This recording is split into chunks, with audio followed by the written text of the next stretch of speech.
yang Kristen. Ntar aku sapa Ustadz Wafi dulu. Kau ngomong melulu. Assalamualaikum Ustadz. Waalaikumsalam warahmatullah untuk Ustadz Yusuf, walanatullah untuk Mas Edis. Laknatullah. Dibilang katanya laknatullah pada saya. Walanatullahi ajma'in lah. Nah, oke. Betul nggak? Muhammad di dalam Al-Quran digambarkan sebagai seseorang yang berbuat salah dan berbuat dosa. Nggak ada itu. Contoh, saya kasih contoh. Ya. Di dalam surat Abasa, ayat yang pertama sampai yang ke-6. Di mana di situ ada seorang buta yang datang kepada Muhammad. Lalu Muhammad berwajah masam. Dia bermuka masam dan berwajah sepet. Tetapi jikalau para pembesar-pembesar Quraisy yang datang, yakni orang-orang yang kaya, maka Muhammad melayaninya. Nah, disitulah Muhammad kena tegur oleh Allah. Setuju? Nggak setuju. Nanti saya jelaskan itu. Coba jelaskan. Nggak setuju, main setuju aja. Coba jelaskan. Oke. Nih ya. Surah Abasa. Tapi setelah saya jawab, saya bertanya balik. Boleh, silakan. Kabur nantinya di sini. Kalau saya ini nggak perlu saya tidak perlu banyak kesana kemari, enggak, langsung data yang saya sebutkan, langsung data. Begitu ya. Ini ya. Bismillahirrahmanirrahim. Abasa wa tawalla an ja'ahul a'ma. Saat itu wajah Nabi bermuka masam ketika ada seorang buta yang mendatanginya. Nah, kenapa wajah Nabi bermuka masam, Mas Edis? Apakah karena yang datang adalah orang miskin? Bukan pembesar Quraisy orang kaya? Oh, tidak Mas Edis. Coba kita sebutkan. Ini ya, Abasa wa tawalla. Wahua, siapa? Aktor yang buta itu siapa? Namanya Ibnu Ummi Maktum. Namanya nih yang datang kepada Nabi nih. Wasmuhu Abdullah bin Syurah bin Malik bin Rabi'ah Al-Fihri. Itu nama panjangnya. Beliau datang min Bani Amir Bani Lu'ay. Dia datang dari Bani Amir Bani Lu'ay. Wadzalika annahu ata Rasulullah. Saat itu dia mendatangi Rasulullah. Wahwa yunaji Utsbah bin Rabi'ah wa Aba Jahl. Dan dia ingin mengutarakan tentang Utsbah bin Rabi'ah dan Abu Jahal bin Hisham. Nah, kemudian apa yang menyebabkan Nabi Muhammad di sini masam? Nah, kemudian yad'uhum ilallah, yarju islamahum. Kemudian beliau Rasulullah mendoakan kepada Allah agar mereka itu menjadi umat Islam. Faqala Ibnu Ummi Maktum, ya Rasulullah, wahai Rasulullah, akri'ni wa 'allimni mimma 'allamakallah. Berikan aku pengetahuan tentang apa yang telah Allah ajarkan kepadamu. Faja'ala yunadihi wa yukarrirun nida. Dia berkali-kali memanggil Nabi. Berkali-kali. Wala yadri annahu mukbil ala ghairihi hatta karahiyatu fi wajhi Rasulillah liqat'i kalamihi. Karena dia berkali-kali memanggil Nabi dan memotong ucapan Nabi sampai menyebabkan wajah Rasulullah tidak ini ada dalilnya nih. Wa yukarrirun nida. Memanggil Nabi sampai menyebabkan wajah Nabi enggak enak kepada dia. Liqat'i kalamihi. Ini ya ada lafal liqat'i kalamihi. Mana tadi, guys? Karena dia memotong-motong pembicaraan Nabi. Bukan karena dia adalah orang miskin, dia adalah orang kaya. Oh, bukan ya, saudaraku, bukan. Jadi jangan ngarang-ngarang cerita. Tampilkan. Macet-macet, Ustaz Wafi. Putus-putus, Ustaz. Walaupun udah dipanggil gurunya Yusuf PI, tapi masih babak belur juga. Gak apa-apa. Nah, nih ya. Ini tunggu dulu, saya mau tanya balik. Enak aja nanya terus. Nah, tunggu. Nah, ini ya, liqat'i kalamihi, karena memotong-motong pembicaraan Nabi. Sekarang saya tanya kepada Mas Edis. Ya. Sekarang saya tanya ke Mas Edis. Nih. Misalnya begini.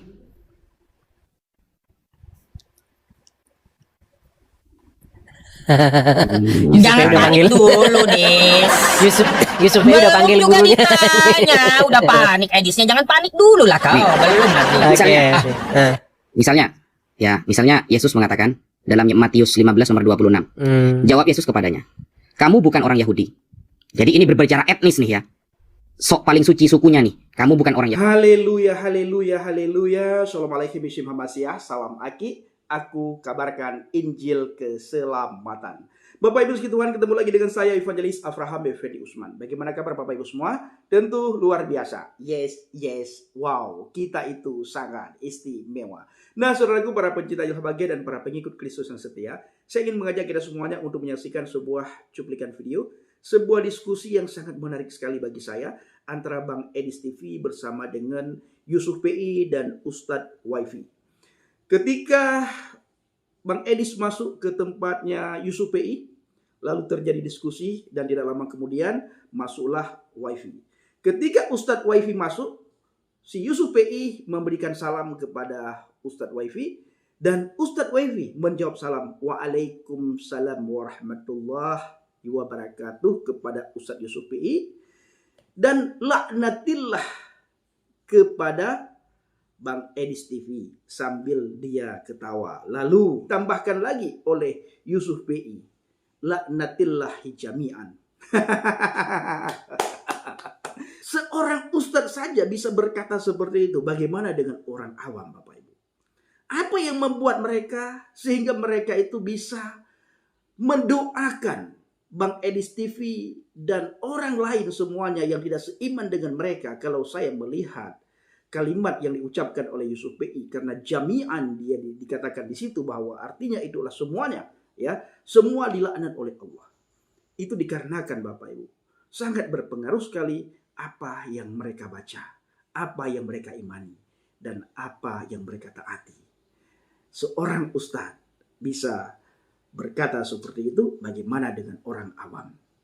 Tapi ada banyak orang awam yang tidak mengatakan hal yang sama seperti itu, Bapak Ibu. Kenapa? Karena banyak orang memakai hati nurani. Ya, banyak orang memakai hati nuraninya.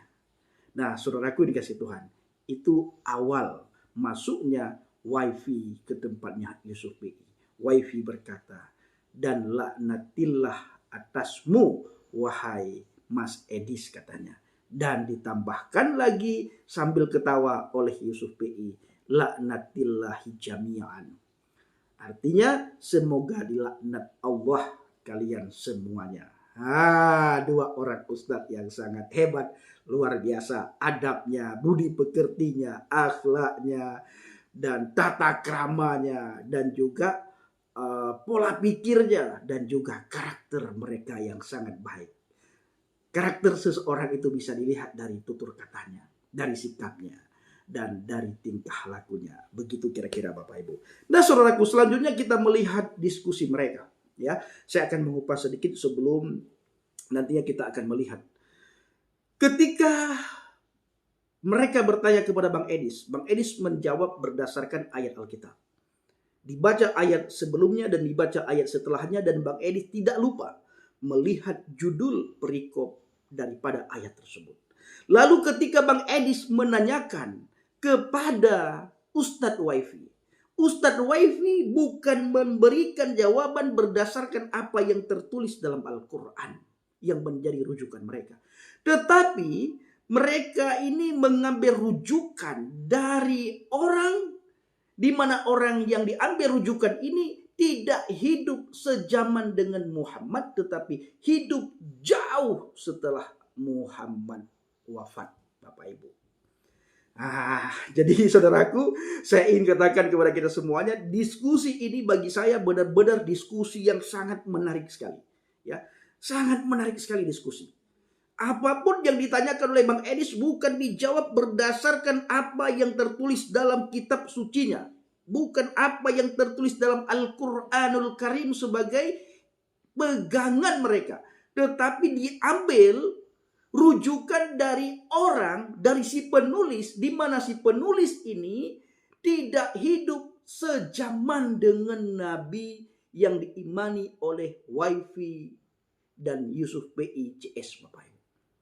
Makanya saya katakan mereka ini KO, saudaraku. Ya, debat kali ini mereka KO sekali. Ya, memang Bapak Ibu, saya suka debat ini karena sama-sama memakai data. Tetapi data yang ditujukan oleh Wifi, data bukan berdasarkan yang tertulis dalam Al-Quran, tetapi berdasarkan buah pemikiran orang yang hidupnya jauh setelah kematian bagindanya, kematian nabinya, saudaraku.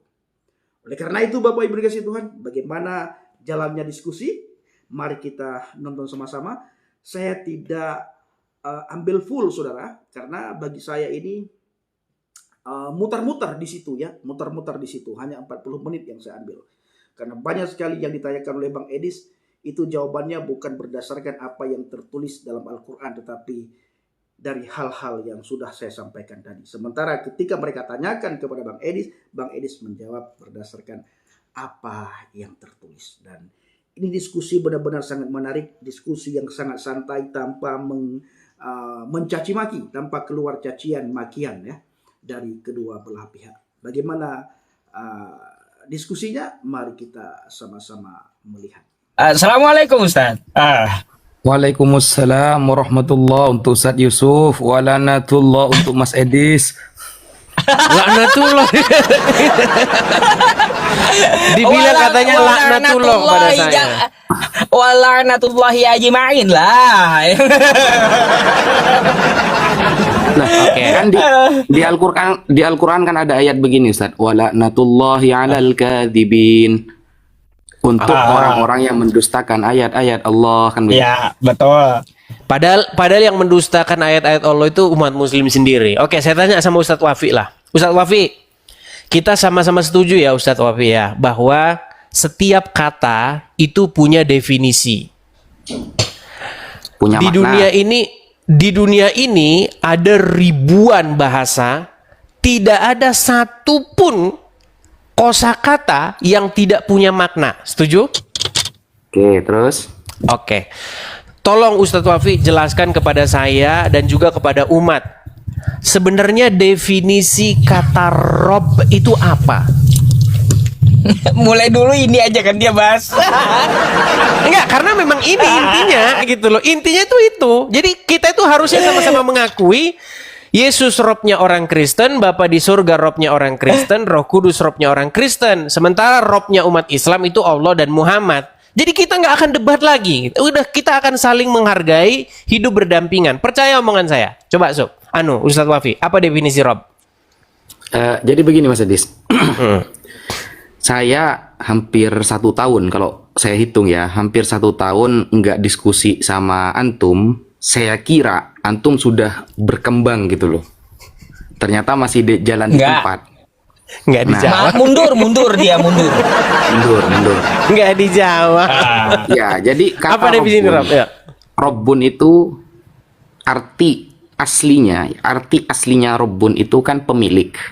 Oke. Nah, pemilik.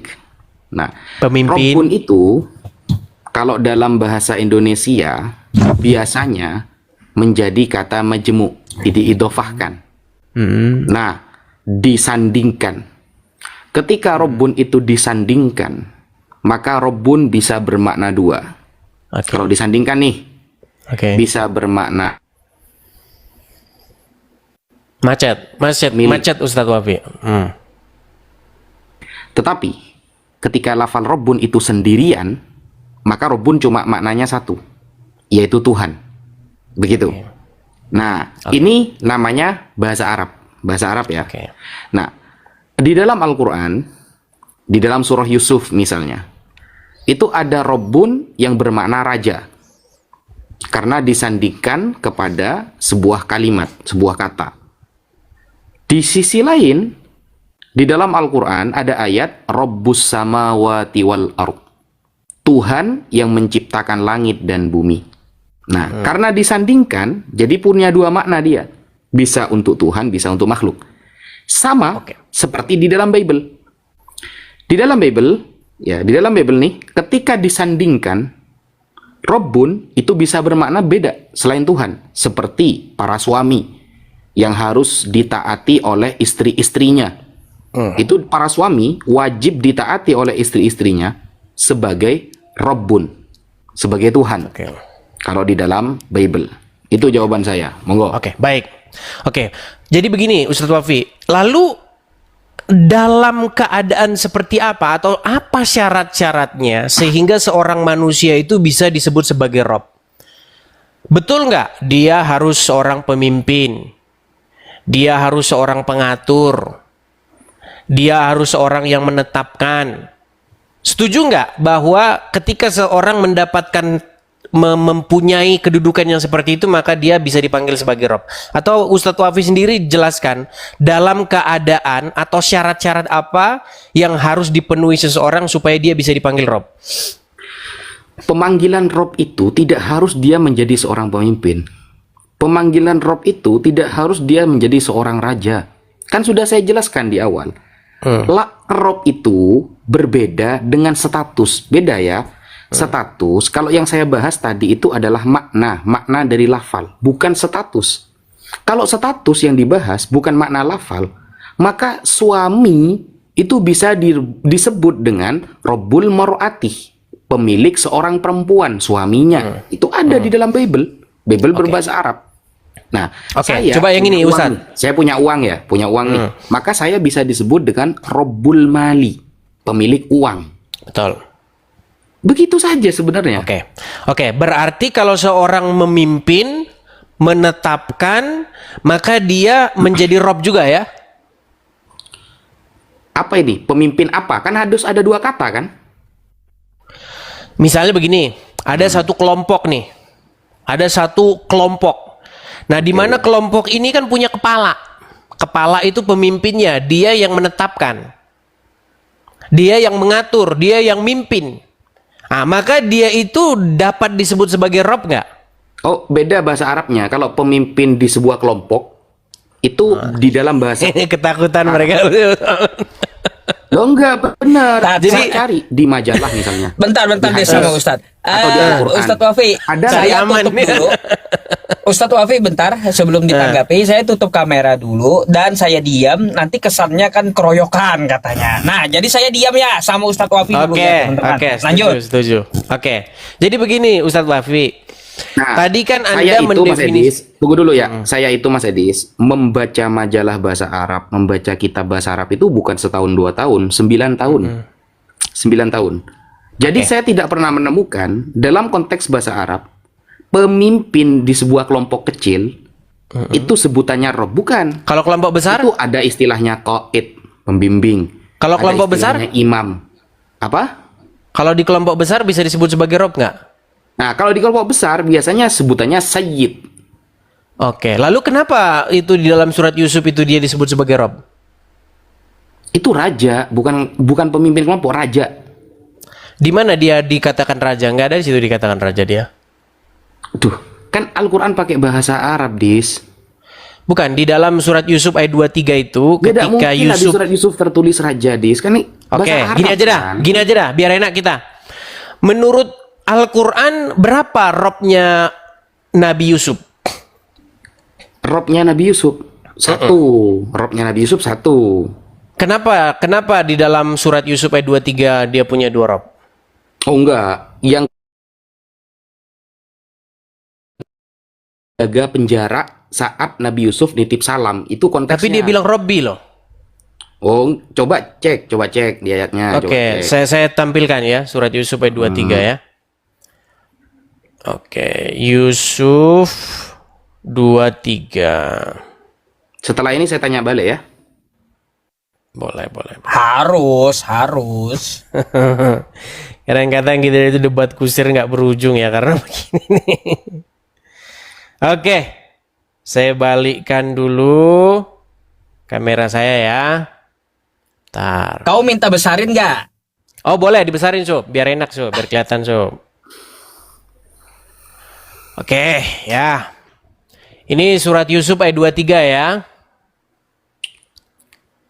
Kelihatan ya? Ya. Oke. Di sini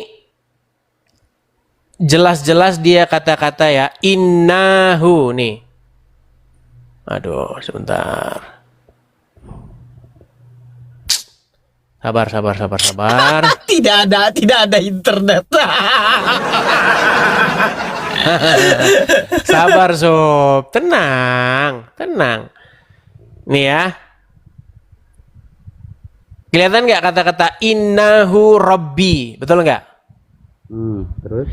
Nah, waktu dia mengucapkan innahu itu artinya sesungguhnya, rabbi. Ini maksudnya kata rabbi ini ditujukan kepada siapa? Kepada raja. Nggak kedengeran? Kepada raja. Nggak kedengeran? Kecil Tat, suaranya kecil. Kepada raja.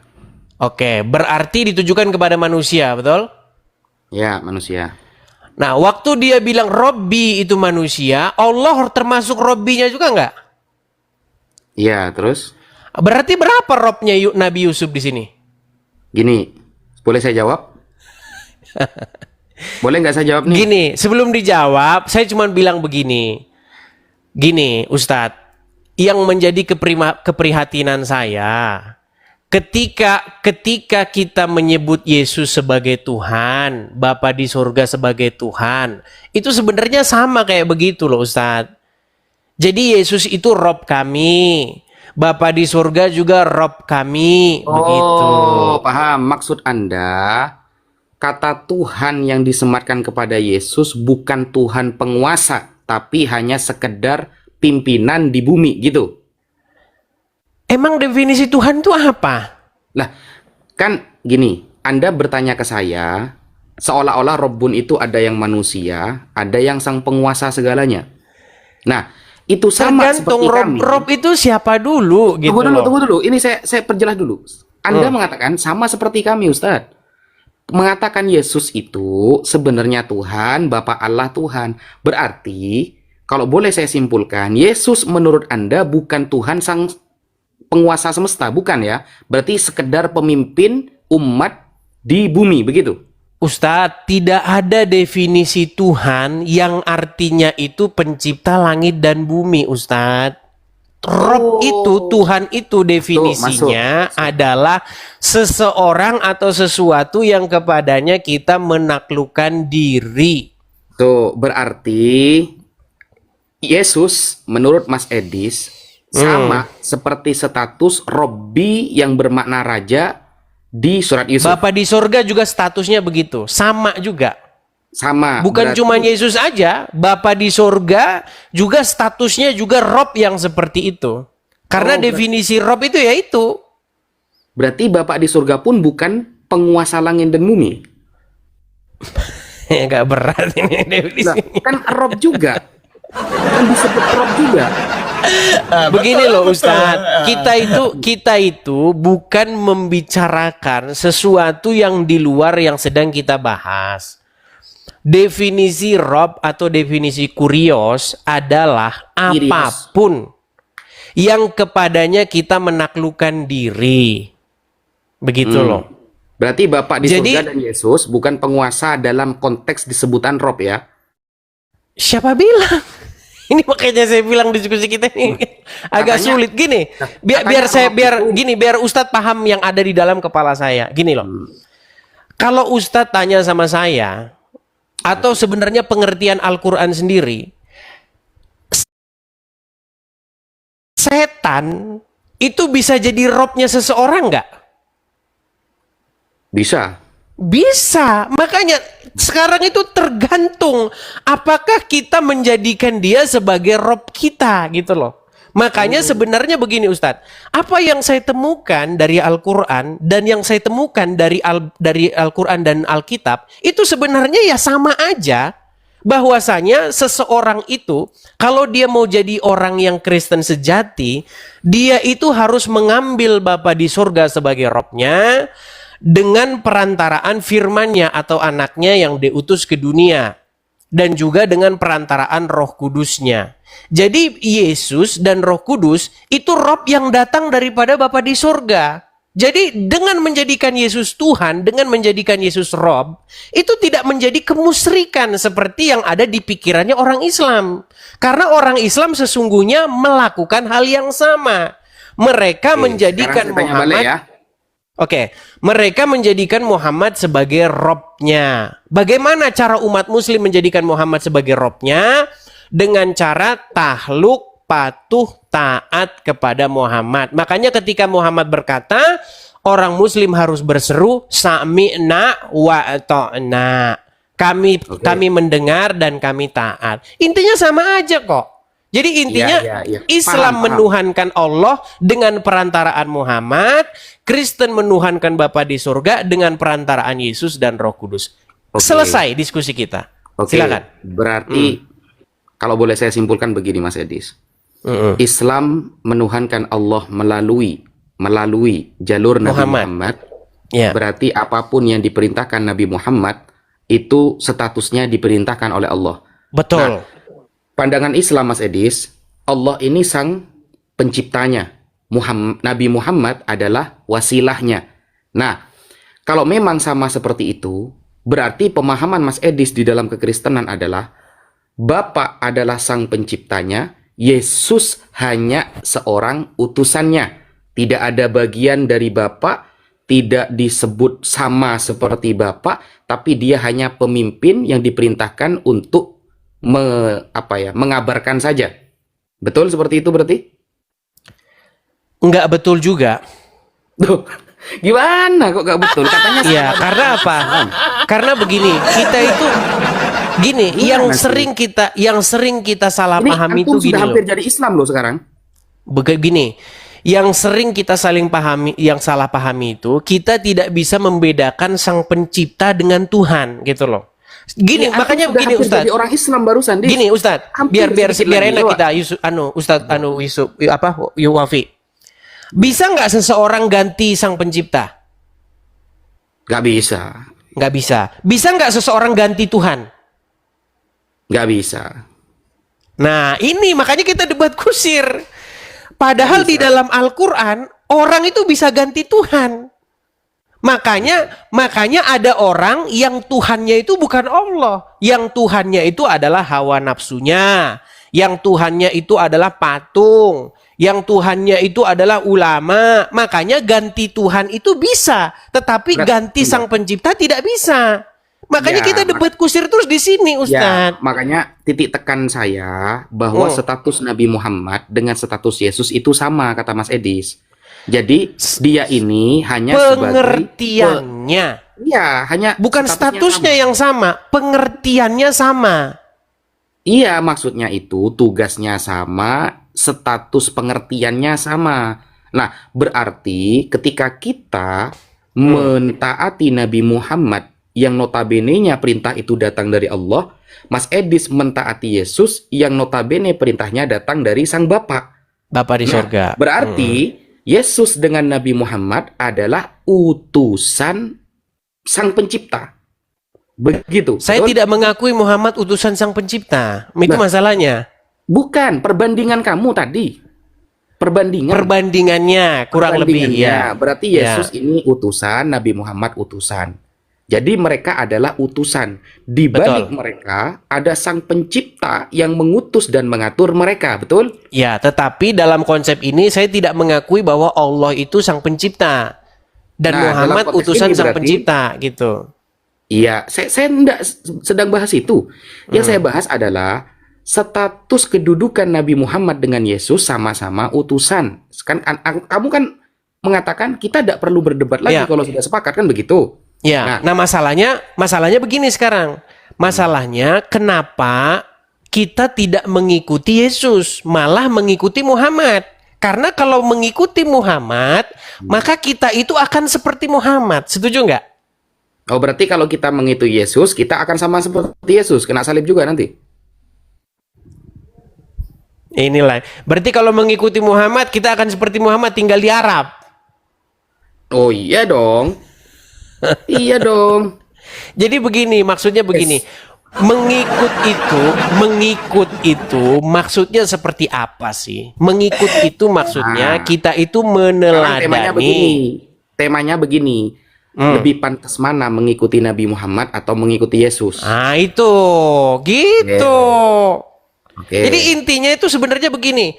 Menjadi Kristen adalah membuat dirimu semakin hari semakin serupa dan segambar dengan Yesus. Menjadi Islam adalah membuat dirimu semakin hari semakin serupa dan segambar dengan Muhammad. Nah masalahnya kalau orang mirip seperti Muhammad itu akan bahaya. Karena Muhammad di dalam Al-Quran itu dicontohkan sebagai orang yang berbuat salah dan berbuat dosa. Contoh. Sudah.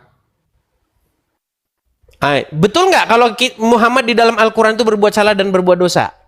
Sudah nggak? Kalau sudah gantian. Selesaikan dulu. Nggak dijawab sama dia. Udah selesaikan dulu, nanti saya jawab semua itu. Lanjut. Iya, sebelum Anda jawab, betul nggak Muhammad di dalam Al-Quran digambarkan sebagai seseorang yang berbuat salah dan berbuat dosa. Nggak ada itu. Contoh, saya kasih contoh. Ya. Di dalam surat Abasa, ayat yang pertama sampai yang keenam, di mana di situ ada seorang buta yang datang kepada Muhammad. Lalu Muhammad berwajah masam. Dia bermuka masam dan berwajah sepet.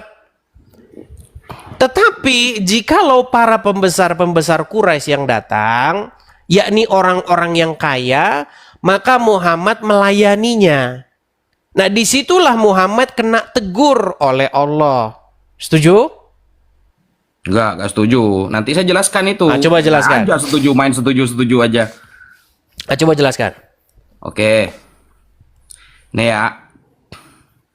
Surah Abasa. Tapi setelah saya jawab, saya bertanya balik. Setelah Boleh, saya bertanya balik. silakan.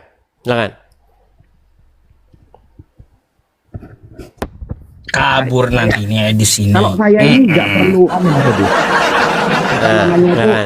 saya tidak perlu banyak kesana kemari, enggak, langsung data yang saya sebutkan. Langsung data. Begitu ya. Nih ya. Bismillahirrahmanirrahim. Abasa wa tawalla an ja'ahul a'ma. Saat itu wajah Nabi bermuka masam ketika ada seorang buta yang mendatanginya. Nah, kenapa wajah Nabi bermuka masam, Mas Edis?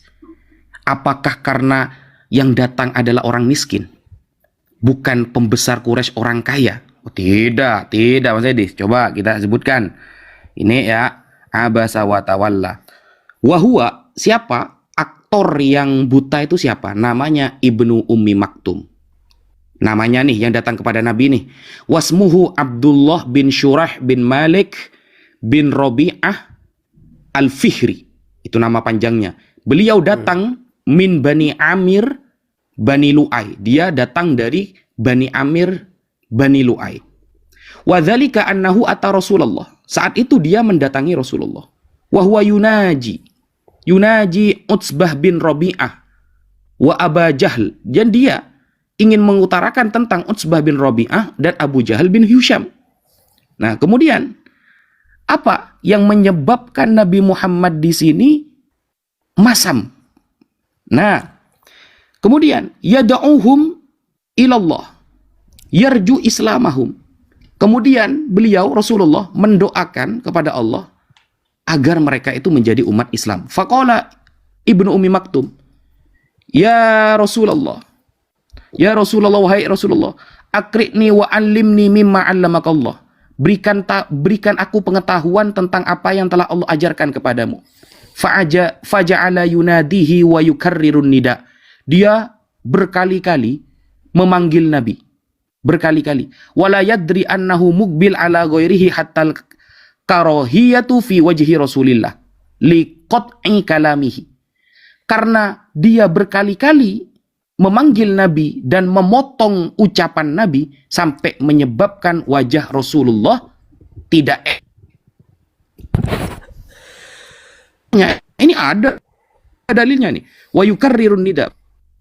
Memanggil Nabi sampai menyebabkan wajah Nabi nggak enak kepada dia. Liqat'i kalamihi. Ini ya ada lafal liqat'i kalamihi. Mana tadi, guys? Karena dia memotong-motong pembicaraan Nabi, bukan karena dia adalah orang miskin, dia adalah orang kaya. Oh, bukan ya, saudaraku, bukan. Jadi jangan ngarang-ngarang cerita, tampilkan. Macet-macet, Wafi. Putus-putus, Ustaz. Walaupun udah dipanggil gurunya Yusuf PI, tapi masih babak belur juga. Gak apa-apa. Nah, nih ya. Ini tunggu dulu saya mau tanya balik. Enak aja nanya terus. Nah, tunggu. Nah, ini ya, liqat'i kalamihi karena memotong-motong pembicaraan Nabi. Sekarang saya tanya kepada Mas Edis. Ya. Sekarang saya tanya ke Mas Edis. Nih. Misalnya begini.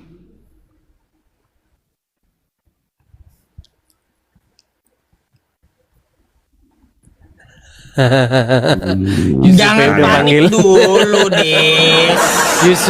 Yusuf udah panggil Belum juga gurunya. ditanya, udah panik Edisnya. Jangan panik dulu lah kau. Belum lagi. Misalnya, Oke. misalnya Yesus mengatakan dalam Matius 15 nomor 26. Jawab Yesus kepadanya, "Kamu bukan orang Yahudi." Jadi ini berbicara etnis nih ya. Sok paling suci sukunya nih. Kamu bukan orang Yahudi. Kalau aku menolong kamu, itu sama seperti orang yang mengambil makanan anak-anaknya dan memberikannya kepada anjing. Bayangkan. Jadi, Yesus punya ajaran, kalau bukan orang Yahudi gak boleh ditolong. Sama seperti anjing. Berarti orang-orang di luar Yahudi itu adalah anjing, kata Yesus. Dalam Matius 15 nomor 26. Apakah seperti ini ajaran kasih, Mas Edis? Baik. Kalau bukan orang Yahudi, berarti gak boleh ditolong. Dan statusnya sama seperti anjing. Bayangkan. Baik, pertanyaan yang bagus ya. Baik. Ini Jelasin kalau gini kan lah. diskusi cakep. Ini diskusi mantap kalau begini. Jadi kita itu berusaha membangun komunikasi yang baik ya. Biar Islam dan Kristen tuh enak diskusinya, nggak maki-makian. Udah bosen lah kita denger maki-makian. Baik, pertanyaan yang bagus ya. Pertama saya tanggapi dulu yang Al-Quran tadi. Begini, di dalam surat Abasa ayat yang pertama tadi, itu tidak ada ayat Al-Quran menyebutkan bahwa orang tersebut memotong-motong omongan Muhammad sampai membuat wajah Muhammad bermuka masam. Itu yang dibaca Ustadz Wafi, itu adalah pelintiran Al-Quran, bukan Al-Quran. Ingat sekali lagi, itu tidak pernah ada di dalam Al-Quran. Seandainya itu benar, bahwa Muhammad berwajah masam karena ada seorang buta yang motong-motong omongan Muhammad, pasti Allah Subhanahu wa Ta'ala akan membela Muhammad karena orang tersebut nggak punya tata krama di hadapan Nabi. Orang tersebut tidak punya sopan santun, tidak punya itikat yang baik di hadapan seorang Nabi. Pasti Allah akan membela Muhammad. Tetapi ayat Al-Quran berbunyi bahwa itu dikontrakan dengan seorang kaya. Makanya di ayat selanjutnya, akan tetapi jikalau pembesar-pembesar Quraisy yang datang kepadamu, maka engkau melayaninya. Makanya di dalam ayat tersebut dikatakan, dia Muhammad berwajah masam dan berpaling ketika seorang buta datang kepadanya. Ayat keempatnya, ayat ketiganya, tahukah kamu bahwa barangkali ia ingin membersihkan diri? Ini udah ada klarifikasinya. Nggak ada di sini dikatakan dia datang kepadamu untuk memotong omonganmu. Nggak ada. Di sini jelas loh. Tahukah kamu barangkali ia ingin membersihkan dirinya dari dosa, atau ia ingin mendapatkan pengajaran, lalu pengajaran itu memberi manfaat kepadanya. Nah, ini aslinya, ini Al-Qur'annya, bukan pelintiran yang dibacakan oleh Ustadz Wafi tadi. Lalu dikatakan di ayat 5-nya, adapun orang-orang yang merasa dirinya serba cukup, maksudnya adalah pembesar-pembesar Quraisy yang orang kaya, serba cukup punya duit, maka kamu melayaninya. Nah, ini sebenarnya Al-Quran ini membongkar sosok Muhammad yang membeda-bedakan orang. Kalau sama orang miskin, ibarat kata begini, sekarang banyak ustadz, banyak pendeta, pastor yang mata duitan. Kalau jamaahnya miskin, nggak punya duit, susah itu dihubungin, nggak bakal ada waktu. Di mana Pak Pendeta, di mana Pak Ustadz, tolong Pak Ustadz begini, sibuk. Tapi kalau orang kaya, jamaahnya kaya, dia siap. Nah, ini sosok Muhammad digambarkan yang seperti itu. Makanya kita itu tidak boleh mirip dengan Muhammad. Kita harus mirip dengan Yesus. Kemudian, masalah Matius tadi.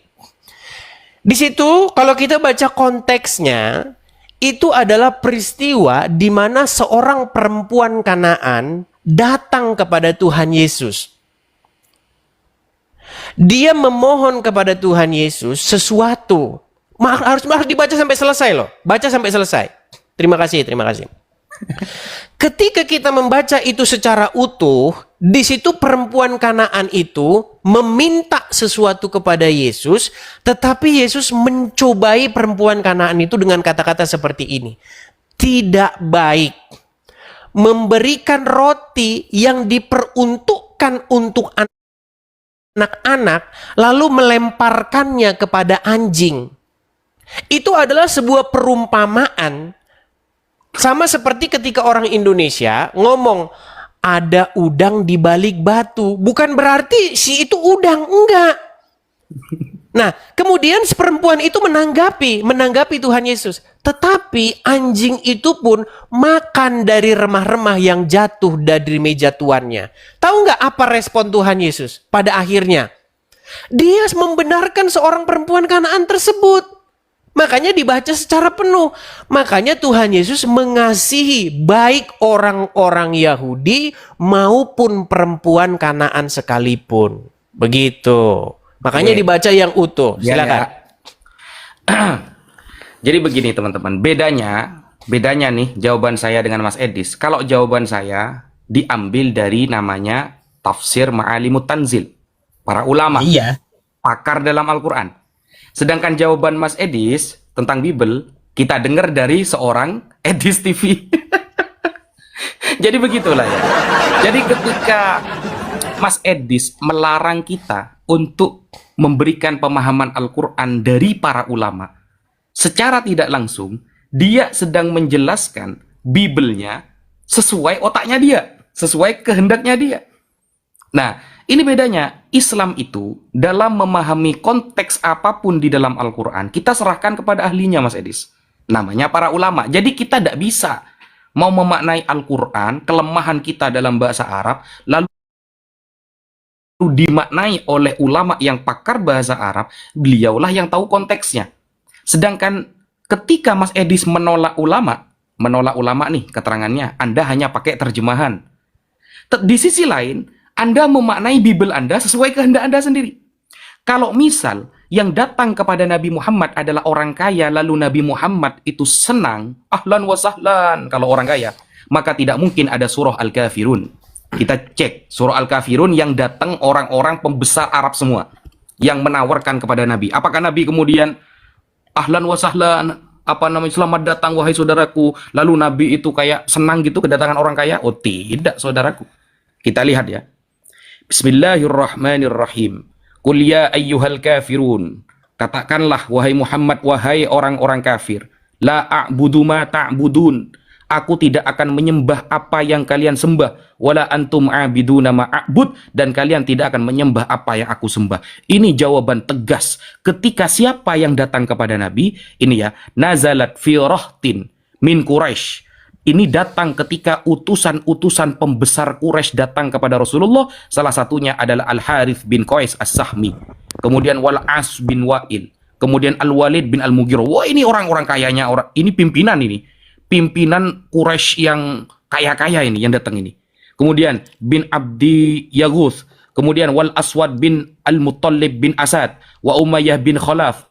Qalu ya Muhammad halumma fattabi. Wahai Muhammad, ayo ikuti kami, fattabi dinana, wa nattabi dinaka. Nanti kalau kamu ikut agama saya pun akan ikut agama kamu. Tapi Allah langsung turunkan surah Al-Kafirun bahwa Nabi Muhammad jangankan senyum, tapi beliau menjawabnya dengan tegas tanpa senyuman, menunjukkan bahwa beliau Rasulullah, beliau bukan utusan dunia, tapi beliau adalah utusan Allah Subhanahu wa taala. Ada buktinya dalam Al-Qur'an. Makanya kata Mas Edis, jangan dibaca separuh-separuh. Hanya ketika Ibnu Ummi Maktum datang, Nabi Muhammad mukanya masam, lalu ditafsiri, oh nanti kalau ketemu orang kaya, Nabi Muhammad akan senang. Ternyata ketika turun surah Al-Kafirun, Nabi Muhammad tegas, wahai orang-orang kafir, kata Nabi Muhammad. Bukan begini, wahai saudaraku, mohon maaf ya, mohon maaf, afwan, al-afuh, saya tidak bisa ikut kamu. Oh tidak, Nabi Muhammad mengatakan, ya ayyuhal kafirun, wahai orang-orang kafir. La a'budu ma ta'budun. Aku tidak akan pernah menyembah apa yang kalian sembah. Apakah Nabi Muhammad kememes-kememes? Senyum-senyum karena di depannya orang kaya? Tidak, saudara. Itu tertulis dan diabadikan oleh Allah di dalam surah Al-Kafirun. Sedangkan kita dari tadi, ketika bertanya tentang Matius, bahwa kata Yesus, jawab Yesus adalah, ketika aku menolong kamu, karena kamu bukan orang Yahudi, berarti aku menolong anjing. Berarti orang yang di luar Yahudi, kata Yesus, adalah anjing. Kita tidak menjelaskan keterangan itu dari pakarnya. Tapi Mas Edis langsung menjelaskan pribadinya. Bahkan Mas Edis mengatakan ini kan perumpamaan. Oke, kalau kita mau bahas perumpamaan Mas Edis, saya mau tanya, ilmu untuk memahami perumpamaan Bible itu namanya ilmu apa Mas Edis? Kalau Al-Quran, kita punya balaghah. Balaghah babnya dibagi menjadi 3. Ada ma'ani, ada bayan, ada bade. Kemudian di dalam Al-Quran, itu ada yang namanya itu istilah Lughatul Arabiyyah Al-Fusha. Ketikan bahasa Arabnya harus fasih. Ada balaghahnya, ada majaznya, ada apa namanya itu, majaz itu dibagi menjadi 2. Ada majaz mufrad, ada majaz murakkab, kemudian ada kinayahnya. Bayangkan.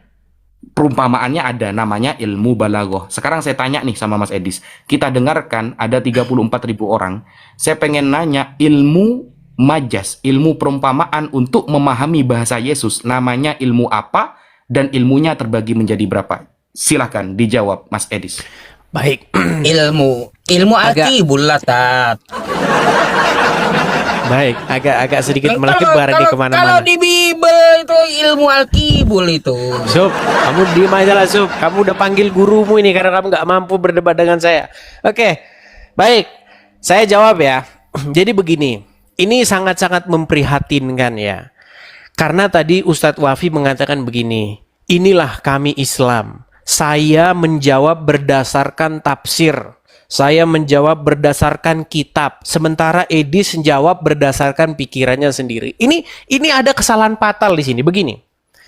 Al-Quran itu bukan kitab untuk para ustadz. Al-Quran itu adalah kitab untuk manusia.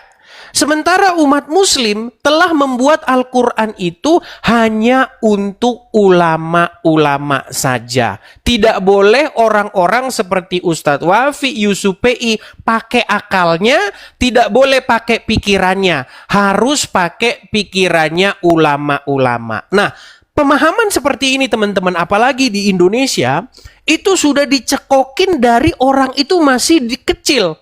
Kamu nggak boleh nafsir Al-Quran karena kamu nggak punya otak dan nggak punya pikiran. Yang boleh nafsir Al-Quran itu hanyalah ulama-ulama saja. Nah, berangkatlah kamu ke pondok pesantren, kirim duit kamu ke sana. Nah, inilah yang mengakibatkan umat tidak bisa berpikir, umat tidak bisa punya pemahaman, umat tidak berkembang, sehingga yang berpikir haruslah para ulama saja. Sehingga apa? Sehingga orang berbondong-bondong dikirim ke pondok pesantren untuk manggut-manggut apa kata ulama mereka. Yang demikian itulah kesesatan mereka yang tidak melampaui batas. Padahal di dalam Al-Quran tidak ada ayat yang mengatakan bahwa orang biasa tidak boleh berpikir, orang biasa tidak boleh menafsirkan atau memahami Al-Quran. Gak ada. Al-Quran itu memang harus dipahami oleh para pembacanya semua. Siapapun yang membaca Al-Quran itulah yang harus memahaminya. Gak boleh harus, kalau saya gak boleh harus pakai otaknya si Anu. Gak boleh begitu, Ustaz. Lagian kalau akhirnya kita mengikuti para ulama tadi yang Pak Ustadz tunjukkan tadi kitabnya, kita malah tersesat karena apa? Karena mengikuti pelintiran dan karangan-karangan mereka. Karena apa? Karena Al-Quran jelas mengatakan orang itu datang kepada Muhammad bisa jadi dia ingin mendapat pelajaran. Boleh jadi dia mencari petunjuk, tapi buru-buru difitnah. Bahwasanya dia datang kepada Muhammad katanya untuk motong-motong omongan Muhammad. Nah, inilah yang mengakibatkan umat muslim sekarang sudah menuju kepada sebuah pemahaman bahwa Al-Quran itu hanya boleh dipahami dan dipelintir oleh ulama-ulamanya. Itu pertama. Kemudian yang kedua, tadi Ustadz Wafi mengatakan kepada saya bahwa saya itu menjawab berdasarkan pikiran saya sendiri. Jadi Ustadz Wafi membawa kebiasaan dalam agama Islam bahwa orang Kristen itu harus menjawab Bible berdasarkan pelintiran orang. Tidak seperti itu metode dalam Kristen. Metode dalam Kristen adalah membaca apa yang tertulis di dalamnya. Saya bacakan. Tadi ini kan yang Pak Ustadz bahas. Baik, saya balik dulu kamera saya. Bisa dibesarkan Yusuf PI. Nih, ini enaknya orang Kristen, bukan pakai kitab pelintiran. Kita pakai apa yang tertulis saja di dalamnya. Perhatikan, perempuan Kanaan yang percaya. Jadi orang-orang Kanaan itu sebelumnya saya kasih dulu backgroundnya ya. Orang-orang Kanaan itu berbeda keyakinan dengan orang-orang Yahudi. Orang-orang Kanaan ini adalah penyembah dewa Molokh. Mereka berbakti kepada allah-allah lain.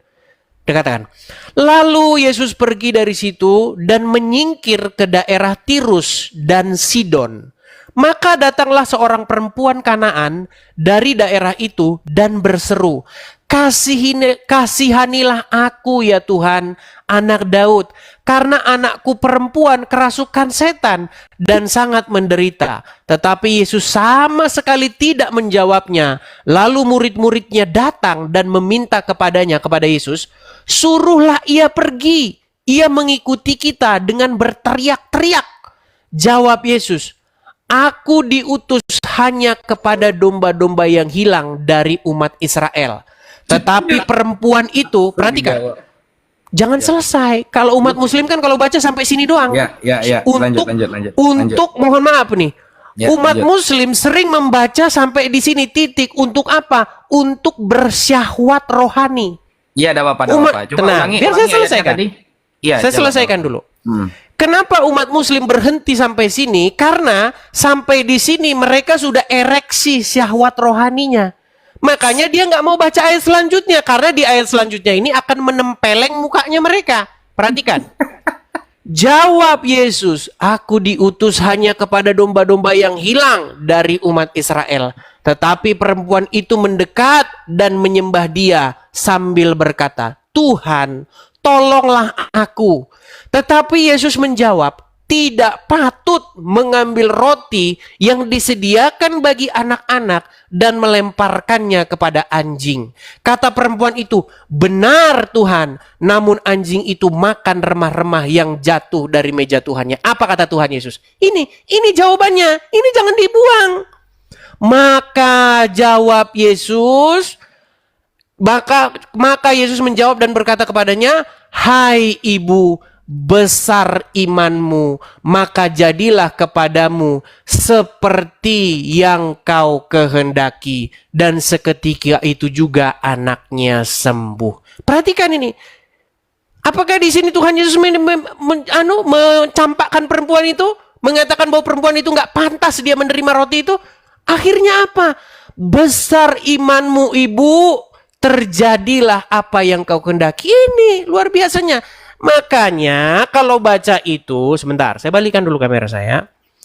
Kalau baca itu harus sampai selesai. Supaya apa? Supaya kalian tidak ejakulasi dini. Pertanyaan saya tentang bahwa itu diketahui sebagai majas. Ilmunya ilmu apa itu? Baik. Jadi begini, ya. Apakah kalau kita sedang berbicara sesuatu yang mengambil contoh-contoh, misalnya ada udang di balik batu, misalnya, atau seorang laki-laki yang memuja perempuan, engkaulah matahariku. Kan ada lagunya, engkaulah matahariku. Apakah itu langsung dia matahari? Kan tidak. Ketika kita berkata, saya nanya ilmunya. Ada udang, tenang. Ada udang di balik batu. Apakah kita lagi ngomongin udang yang ada di balik batu? Kan tidak. Nah, ketika Yesus berkata, tidak baik memberikan roti, yang roti ini sebenarnya diperuntukkan untuk anak-anak nih. Tetapi kok malah dilemparkan kepada anjing? Apa kita berbicara soal anjing? Tidak. Itu berbicara mengenai sebuah metafor. Makanya kalau baca Bible, ilmunya namanya apa? Ilmunya namanya apa? Iya pakai akal logika lah. Gimana? Ya kan? Kibul Kita begini loh, Wafi. Kita itu tidak boleh. Dikibuli dari tadi teman-teman. Yaitu penonton yang menilai. Gini saja. Kita tidak usah saling menilai. Semua dikembalikan kepada penonton. Nah, silakan tanggapannya. Ternyata saya 5 menit mendengarkan jawaban Mas Edis dikibuli kita. saya kira begini. Ada ilmu sastra tentang pemahaman Bible bahwa perumpamaan ini nanti arahnya ke sini, perumpamaan ini arahnya ke sana. Saya kira ada keren lah gitu ya.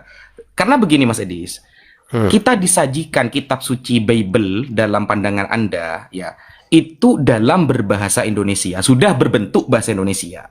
Jadi, kalau memang perumpamaan itu sesuai otak kita masing-masing, maka jangan pernah salahkan umat Islam ketika umat Islam memahaminya sedemikian rupa. Karena kita sudah disajikan bahasa Indonesianya, gak ada ilmunya gitu loh. Beda sama Quran Mas Edis. Kalau Quran, sebelum belajar Quran nih, Rasulullah sudah mengatakan, ini bukan saya ya, ini bukan pribadi saya yang mengatakan kita harus ikut ulama, bukan dari saya. Tapi dari orang itu diturunkan Al-Quran oleh Allah, siapa? Nabi Muhammad Sallallahu Alaihi Wasallam. Nah, saudaraku dikasih Tuhan, para pencinta jalan bahagia dan para pengikut Kristus yang setia, bagaimana tanggapan kita semua setelah kita sama-sama melihat diskusi tersebut? Silahkan tulis di kolom komentar dan mari kita berikan komentar yang paling baik, komentar yang bijak, komentar yang positif. Jangan memberikan komentar yang negatif, jangan lewat komentar kita banyak orang yang tersakiti, banyak orang yang merasa dihina, terhina, ya. Tapi biarlah lewat komentar kita banyak orang dikuatkan imannya, banyak orang termotivasi, dan banyak orang menemukan kebenaran. Kebenaran yang hakiki hanya ada di dalam Adonai Yeshua HaMashiach, dalam pribadi Yesus Kristus. Di luar Yesus tidak ada kepastian keselamatan, tidak ada kebenaran, yang ada kebaikan. Kebaikan itu belum tentu benar, tapi kalau benar pasti ada baiknya. Tapi di mana ada kebaikan belum tentu di situ ada kebenaran. Tapi di mana ada kebenaran, di situ pasti ada kebaikan. Benar itu berdasarkan apa kata Tuhan. Baik itu berdasarkan buah daripada pemikiran manusia. Baik menurut si A belum tentu baik menurut kita. Tapi kalau benar menurut Tuhan tentu benar. Baik menurut semua orang. Oleh karena itu Bapak Ibu dikasih Tuhan, para pencinta jalan bahagia dan para pengikut Kristus yang setia, mari terus baca Alkitab. Perdalam baca Alkitab. Renungkan apa kata firman Tuhan dan lakukan apa kata firman Tuhan. Itulah diskusi dari kedua belah pihak antara Bang Edis dan Yusuf PI bersama dengan Ustadz Wifi. Dan nantinya Bapak Ibu juga ada masuk si Ripa dan teman-teman yang lainnya, tapi saya tidak rekam lagi karena malas. Pertanyaannya itu saja, bahkan terjadi hinaan di situ, hinaan kecil-kecilan ya. Jadi saya tidak suka mengambil lagi dan tidak ada gunanya saudaraku. Tapi yang jelas Bang Edis sudah menjawab semua apa yang ditanyakan oleh lawan bicaranya. Terima kasih. Assalamualaikum warahmatullahi wabarakatuh. Salam Aki. Aku kabarkan Injil keselamatan. Bapak Yahweh Bishem Adonai Yeshua HaMashiach, Waruah Kudus memberkati kita semua. Haleluya, amin. Salam murtadin. Terima kasih.